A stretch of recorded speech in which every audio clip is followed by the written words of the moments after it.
நேபாள் ஒரு குட்டி நாடு சார். அந்த கவர்மெண்ட்டுக்கு திறமை பத்தல.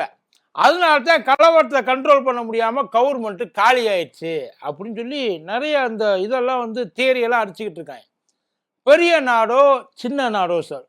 மக்கள் கவர்மெண்ட்ட மதிக்கிற வரைக்கும் தான் கவர்மெண்ட்டுக்கு மரியாதை. ஆனா என்னைக்கு மக்கள் அந்த எக்ஸ்ட்ரீம் லெவல் போறாங்க பத்தியலா, இதுக்கு மேல எங்களால பொறுக்க முடியாதுன்ட்டு.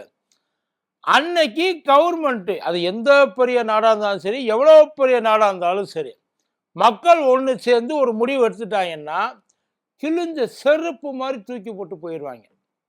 எப்பேற்பட்ட கவர்மெண்ட்டும் டப்பா டான்ஸ் ஆடின்னு வைங்களேன். அதுக்கு பெஸ்ட் உதாரணம் நேபாள்.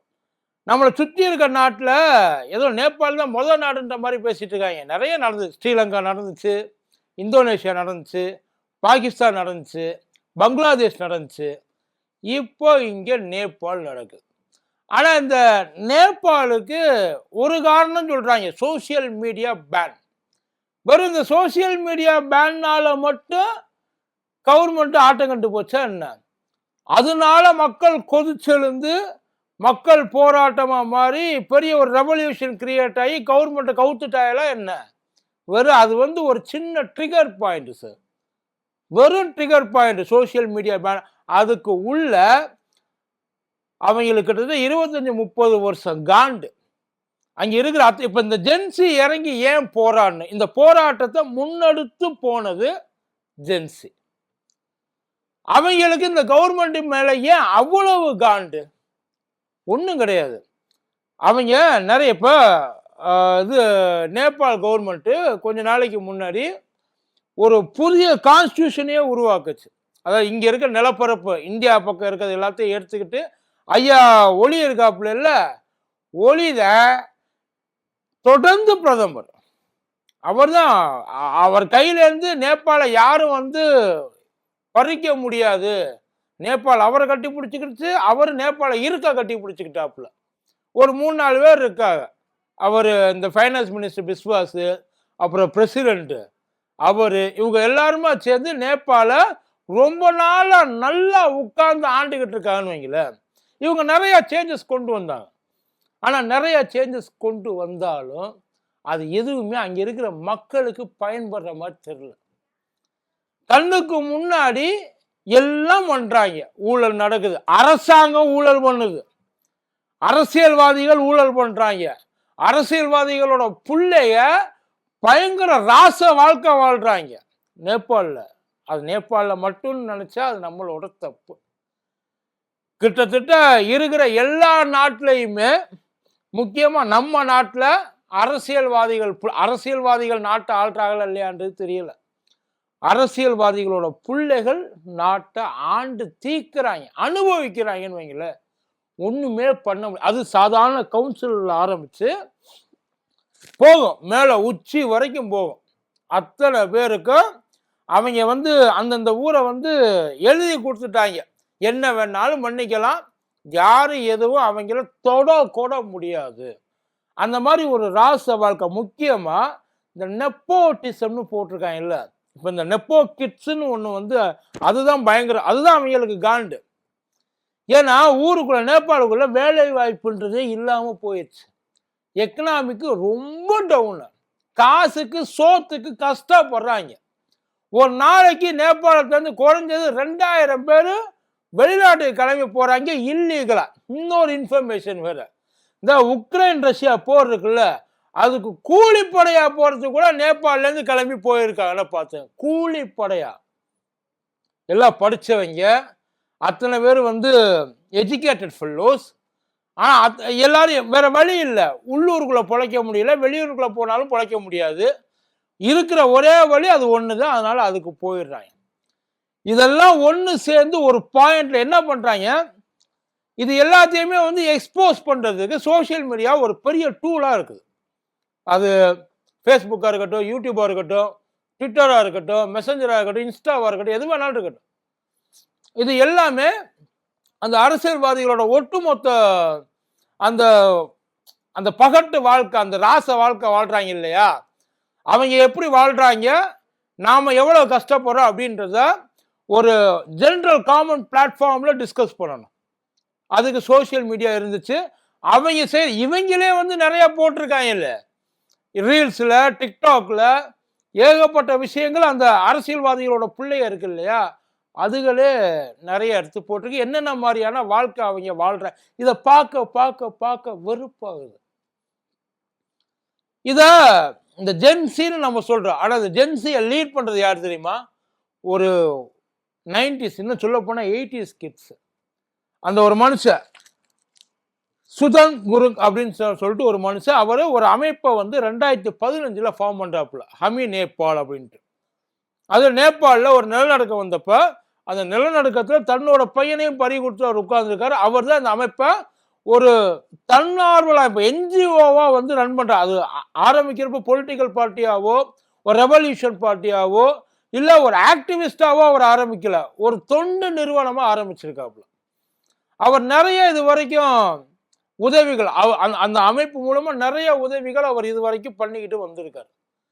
ஆனா இந்த போராட்டம் ஆக்சுவலி எதுக்காகன்னா, அந்த சோசியல் மீடியா பேன் வெளியில சொன்னாலும் இது ஊழலுக்கான ஒரு போராட்டம், அரசாங்க ஊழலை எதிர்த்து பண்ணப்பட்ட ஒரு போராட்டம், அமைதியான முறையில பண்றதுக்கான போராட்டமா தான் இது இருந்தது. ஏன்னா அந்த போராட்டத்தை அறிவிக்கும் போது எப்படி பண்ணணும், எங்கெங்க பண்ணணும், என்னென்ன பாதுகாப்பு முறைகள்லாம் இருக்கு, இது அத்தனையும் அவங்க கொண்டு வந்து ஊரு பூரா போஸ்டர், ஆன்லைன்ல அடிச்சது மட்டும் இல்லாம ஆஃப்லைனே சேர்த்து இதை ஒரு ப்ராப்பரான ப்ரொட்டஸ்டா தான் கொண்டு போகணும்னு அவங்க நினைச்சிருக்காங்க. ஆனா கவர்மெண்ட் பண்ண தப்பு. இந்த ஜென்சிக்கெல்லாம் நாங்க அடங்கி போயிடுவோமா? ஐயா ஒளி இருக்காருல்ல, ஐயா ஒளி அவருக்கே அடிச்சுக்கிட்ட ஒரு உளி அட்லாண்டாப்ல. ஆனா அது ஸ்டூடெண்ட்ஸ் மேல கை வச்சா என்ன ஆகும் அப்படின்றது அவருக்கு தெரியாமலாம் இருக்காது, எவ்வளவு வருஷம் அரசியல். ஆனா இருந்து அவர் என்ன பண்ணிட்டாப்ல, ஓடிடுவாங்க, இதுக்கு முன்னாடி ஏதாச்சும் அந்த மாதிரி சம்பவங்கள் அவர் பண்ணியிருந்திருக்கலாம், ஓடிடுவாங்கன்னு நினைச்சு அடிச்சிருக்காரு. அவங்க அடிச்சதுல கிட்டத்தட்ட ஒரு 19 குழந்தைங்க செத்து போச்சு. அது குழந்தைங்க தான், அங்க இருந்தவங்க எல்லாருமே குழந்தைங்க தானே. 26 வயசு அப்படின்னாலும் அது அதிகபட்சமா வந்து 20 வயசுக்குள்ள இருக்கவங்க தான் இருந்தாங்க. அந்த 19 பேர்ல 12 வயசு குழந்தையும் ஒண்ணு யூனிஃபார்மோட செத்து போச்சு. இந்த போராட்டம் அதுக்கப்புறம் தான் பயங்கர தீவிரமாகுது. ஏன் கவர்மெண்ட் சோசியல் மீடியாவை பேன் பண்ணணும்? எல்லா ஊர்லயும் தான் சோசியல் மீடியா இருக்கு, எதுக்காக பேன் பண்ணணும்? ஒன்றும் கிடையாது. அவங்க பண்ற ஒவ்வொரு அட்டூழியங்கள், அவங்க பண்ற ஊழல்கள், அவங்க பண்ற அந்த ஆடம்பரம், இது அத்தனையுமே அங்க இருக்கக்கூடிய அந்த சில தூண்கள் இருக்கு இல்லையா, மீடியாவா இருக்கட்டும், நீதித்துறையா இருக்கட்டும், காவல்துறையா இருக்கட்டும், இது எதுவுமே கண்டுக்கல, எதுவுமே அவங்கள கேள்வியும் கேட்கல. ஏன்னா ஒட்டுமொத்தமா எல்லாரும் ஒரு குட்டையில ஊர்னவங்க தானே, அதனால அதை பத்தி எதுவுமே கண்டுக்கல. அது கண்டுக்காத பட்சத்துல இது அத்தனை எக்ஸ்போஸ் பண்ற ஒரு இடமா தான் சோசியல் மீடியா இருந்தது. எல்லாத்தையுமே வந்து எக்ஸ்போஸ் பண்ணாங்க. அவங்க எக்ஸ்போஸ் ஆயிடக்கூடாது அப்படின்றதுனால தான் இந்த சோசியல் மீடியாவை பேன் பண்ணாங்க. ஆனா அவங்க வெளியில சொன்னப்போ சோசியல் மீடியாவை நாங்க பேன் பண்ணல, நாங்க பிளான் பண்றோம், அதை எப்படி ஒழுங்கா சீரமைக்கிறதுனா என்ன, அரசாங்கத்துக்கு எதிராகவோ ஆள்ற ஆளுகளுக்கு எதிராகவோ அங்க மேல்தட்டுல உட்கார்ந்து எல்லாத்தையும் அனுபவிச்சுட்டு இருப்பாங்கல்ல அவங்களுக்கு எதிராகவோ எந்த ஒரு விஷயமும் சர்க்குலேட் ஆகக்கூடாது. இதுதான் அவங்களோட கண்டிஷன். எது கேட்டாலும் என்னை கேட்காம நீ முடிவு பண்ணக்கூடாது. இந்த சாமி படத்துல சொல்லுவாப்புல பெருமாள் பிச்சை, எதை கேட்டாலும் நம்மளை கேட்டு தாயா செய்யறான்ட்டு, அதே மாதிரியான ஒரு கன்சர்ன் தான் அங்கேயும் இருந்தது. அதை எதிர்த்து தான், இதுக்காகத்தான் சோசியல் மீடியாவை பேன் பண்ணதை லிஃப்ட் பண்ணணும்னு சொல்லி தான் போராடினது. ஏன்னா எனக்கு இருக்கிறது ஒரே ஒரு இடம், அந்த ஒரு இடத்தையும் நீ அடைச்சிட்டியன்னா அடுத்து நான் எங்க போறது? அந்த போராட்டம் அங்கே உள்ள போனப்போ அதை எப்படியாவது களைச்சு விட்டணும்னு பண்ணாங்க, முடியல. இந்த போராட்டம் தீவிரமானவன என்ன பண்ணிட்டாங்க, அங்க இருக்க அந்த தகவல் தொடர்புத்துறை அமைச்சர், நாங்க எதையும் பேன் பண்ணல, எல்லா பேனையும் லிஃப்ட் பண்ணிட்டோம், எல்லா அப்ளிகேஷனும் இப்போ அவைலபிளா இருக்கு, நீங்க யூஸ் பண்ணலாம், தயவு செய்து போராட்டத்தை கைவிட்டுருங்கன்னு இருக்காங்க. அப்பதான் அது இன்னும் கொஞ்சம் தீவிரமாயிருக்கு. ஏன்னா அவங்களுக்கு எல்லாம் தேவை ஒரு ஸ்பார்க், ஒரே ஒரு ஸ்பார்க் போதும், முடிச்சு விட்டணும், ஆரம்பிச்சாச்சு. இதை பாதியில விட்டு நம்மளால இந்த பாகிஸ்தானுக்கு போயிட்டு லைட்டா அப்படி இந்த கபடியில ஏர்கோடை தொட்டு வர மாதிரி தொட்டு வந்தாங்க இல்ல, அந்த மாதிரி முடிச்சு விட்டுறணும். போராட்டம் எவனுக்குமே அடங்குற மாதிரி இல்லை. நிதியமைச்சர்ல ரோட்ல விட்டு அடி அடி அடின்னு அடிச்சிருக்காங்க. பிரதமர் ராஜினாமா பண்ணாரு, அடங்கல. உள்துறை அமைச்சர் ராஜினாமா பண்ணாரு, அடங்கல. கிடைக்கிற எல்லா அரசியல்வாதியையும் சட்டமன்ற உருவி அரை நிர்வாணமா ஓட விட்டு அடிச்சு துவைச்சிருக்காங்க. ஒவ்வொருத்தரும் உசுர கையில பிடிச்சிருக்காங்க. இதுல ரொம்ப கொடூரமா போனது, பிரசண்டா இருந்த அந்த பிரைம் மினிஸ்டர் இருக்காரு, அவரோட இதுக்கு தீய வச்சுட்டாங்க. அது வேற. ஆனா இதுக்கு முன்னாடி இருந்த பிரைம் மினிஸ்டரோட வீட்டுக்கு போயிட்டு அங்கேயும் தீ வச்சு, அங்கே உள்ள இருந்த அவரோட ஒய்ஃப் அவங்க இறந்துட்டாங்க. உயிரோட கருகி இறந்து போயிட்டாங்க. இல்லைங்க, அங்க இருக்கிற அந்த அவங்களோட அத்தனை குழந்தை எல்லாரும், ஆனா அங்க இருந்த அத்தனை அரசியல்வாதிகளும் ஏதோ ஒரு வகையில செட்டில் ஆயிட்டாங்க உள்ளூருக்குள்ள. அவங்களுக்கு என்னைக்கும் தெரிஞ்சு போயிருக்கு, நேபாள் ரொம்ப நாளைக்கு நீடிக்காது. அதனால எங்கெங்க செட்டில் ஆகணுமோ அவன் அங்கெங்கே போய் செட்டில் ஆயிட்டான். ஆனா சில பேர் மாட்டிக்கிட்டாங்க உள்ள. ஒன்றும் இல்லை, ஐயா பிரைம் மினிஸ்டர் ஒலி இங்க நடக்கிறதெல்லாம் பார்த்துட்டு இதுக்கு மேல நம்ம இங்க இருந்தோம்னா நம்ம கதையை முடிச்சிருவாங்கன்னு காட்மண்டுக்கு தப்பிச்சு போயிட்டாப்புல. இப்ப என்ன சொல்றாங்கன்னா, ஆர்மி உள்ள வந்து பேச்சுவார்த்தைக்கு அழைக்குது, வாங்க. இதுக்கு முன்னாடி பக்கத்துல நான் சொன்னேன் இல்லையா, ஏகப்பட்ட கண்ட்ரிஸ்ல நிறைய நடந்தது. இந்த கவர்மெண்ட் டாப்ல ஆகிற விஷயம் நிறைய இருந்தது. ஆனா இங்க நடந்தது மற்றதெல்லாம் வந்து ஏதோ ஒரு காரணத்துக்காக, அதாவது ஒரு சாதாரணமான உண்மையான காரணத்துக்காக இறங்கி போராடுவாங்க. சாக்கு போக்கு சொல்லி போராட மாட்டாங்க.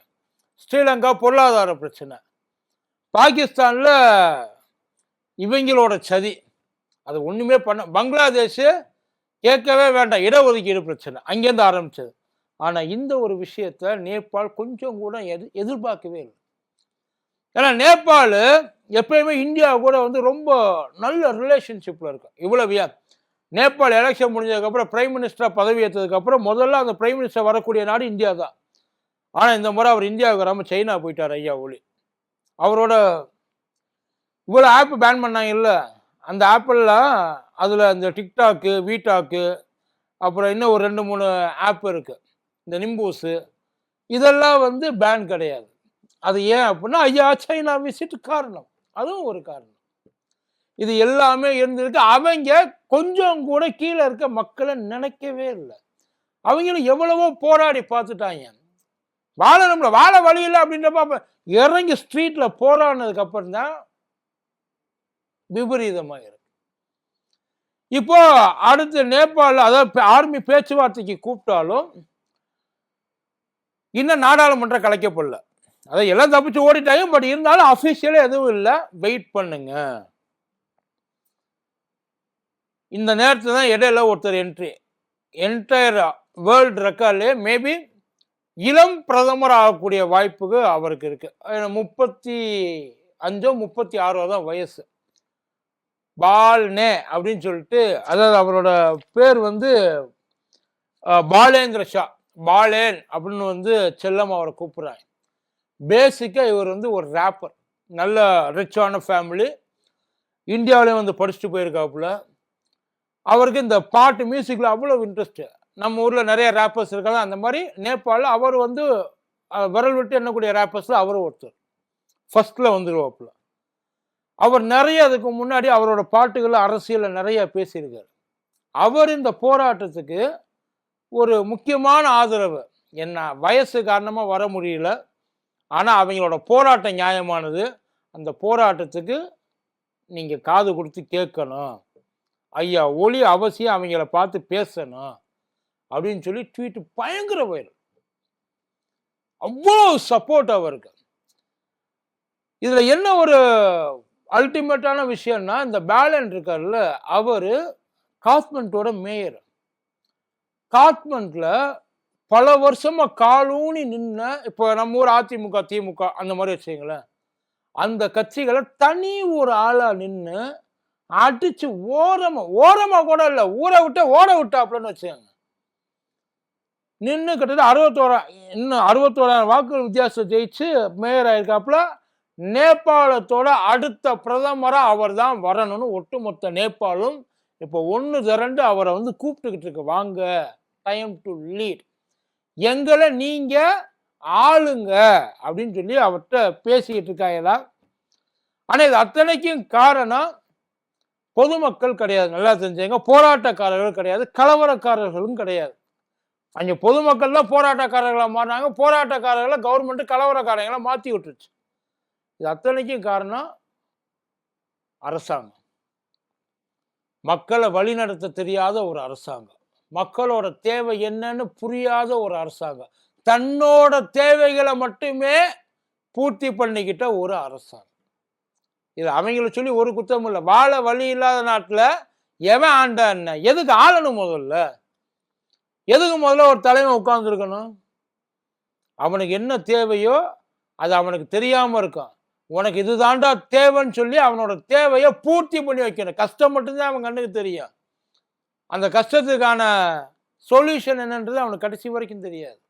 அதை தெரிஞ்சு அதை புரிஞ்சு அதை சால்வ் பண்றது தான் கவர்மெண்ட். அதை செய்யாதப்ப அப்புறம் இந்த கவர்மெண்ட் இருந்து என்ன புண்ணியம், இல்லாம போய் என்ன புண்ணியம்? எல்லா கவர்மெண்ட் எல்லா நாட்டிலையும் எல்லா கவர்மெண்ட்டும் தன்னோட சர்வாதிகார பலத்தை முழுக்க முழுக்க பயன்படுத்தி மொத்த சக்தியையும் பயன்படுத்தி மக்களை கண்ட்ரோல்ல வச்சிருக்கதா நினைக்குது. ஆனா இவங்களால தான் இவங்க அப்படின்னு சொல்லிட்டு ஒரு எக்ஸ்ட்ரீம் பாயிண்ட் போனதுக்கு அப்புறம் புரிய வைப்பாங்க. அது புரிகிறப்ப அவங்களுக்கு அந்த வாய்ப்பு தீர்த்திக்கிற வாய்ப்பு கிடைக்காமலே போயிடும். மறுபடியும் நேபாளத்துக்கு கூடிய சீக்கிரம் நிலைமை திரும்பிடும். திரும்பாமலாம் இருக்காது. பட் திரும்பினதுக்கு அப்புறம் மக்கள் எல்லாம் சேர்ந்து நம்பிக்கை வச்சு, ஏன்னா இப்ப இதுக்கு முன்னாடி இந்த பிரதமரையும் மக்கள் தான் தேர்ந்தெடுத்தாங்க. இப்போ இந்த பிரதமரையும் மக்கள் தான் தேர்ந்தெடுக்க போறாங்க. வர்றவங்களாவது மக்களோட தேவைகளை புரிஞ்சு அவங்களுக்கு தேவையானதை செய்வாங்கன்னு நேபாள் மக்கள் நம்புறாங்க. பார்ப்போம். நன்றி.